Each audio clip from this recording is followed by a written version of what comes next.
মাননীয় আদালত 1.5 মিনিট অতিবাহিত হয়ে গেছে। এতে কি প্রতীয়মান হয় না যে এই বোতলে বিষ ছিল না, ছিল কাশির ওষুধ? That's all your honour.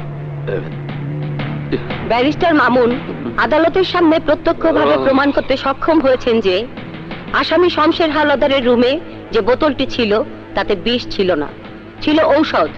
তাই আদালত আসামি শমশের হাওলাদারকে বেকসুর খালাস প্রদানের নির্দেশ দিচ্ছে। Thanks milord.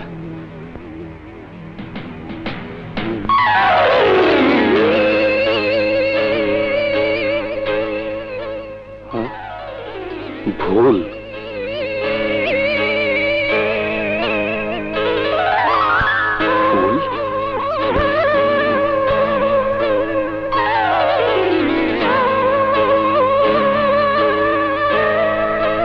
কে আপনি? গোলাপের তোড়া দিয়ে মুখ ঢেকে আছেন। প্লিজ গোলাপের তোড়াটা সরিয়ে নিন।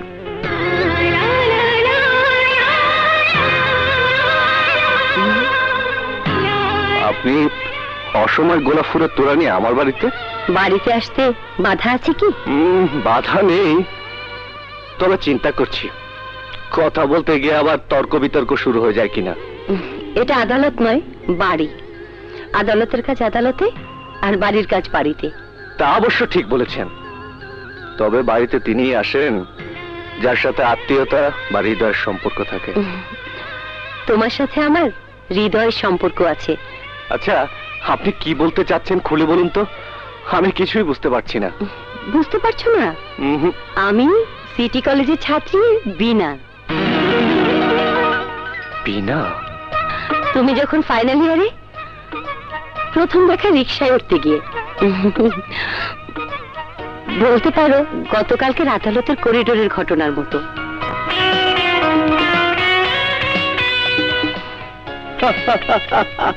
মামুন, তুমি কি সে কথা মনে করতে পেরে হাসছো নাকি উপহাস করছো?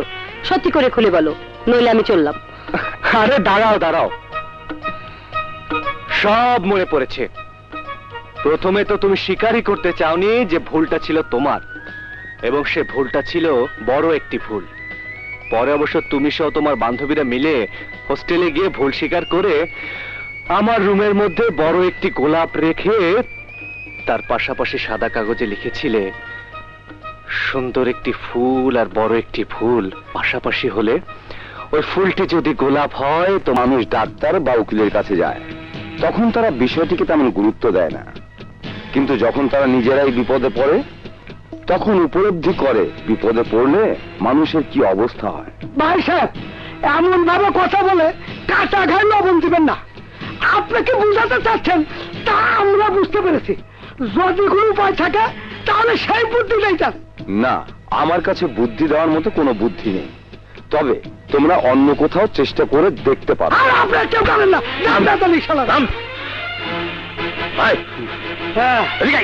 বুড়ো উকিলের কাছে চলেন। কত মানুষকে বিনা দোষে দোষী বানিয়ে জেল খাটিয়েছে, তখন জেল কি তা অনুভব করেনি। আজ নিজের ছেলে জেলে, তাই হারে হারে টের পাচ্ছে। পাপ বাপকেও ছাড়ে না। যেহেতু আসামি নিজেই আদালতে স্বীকার করেছে যে মেয়েটিকে সে নিজেই ধর্ষণ করেছে, তাই এই মামলার জামিন না হওয়ার পসিবিলিটি 100%। তাহলে কি কোনো উপায় নেই? আল্লাহ আল্লাহ করুন, আর কোন পীর দরবেশের কাছে গিয়ে আল্লাহর কাছে পানা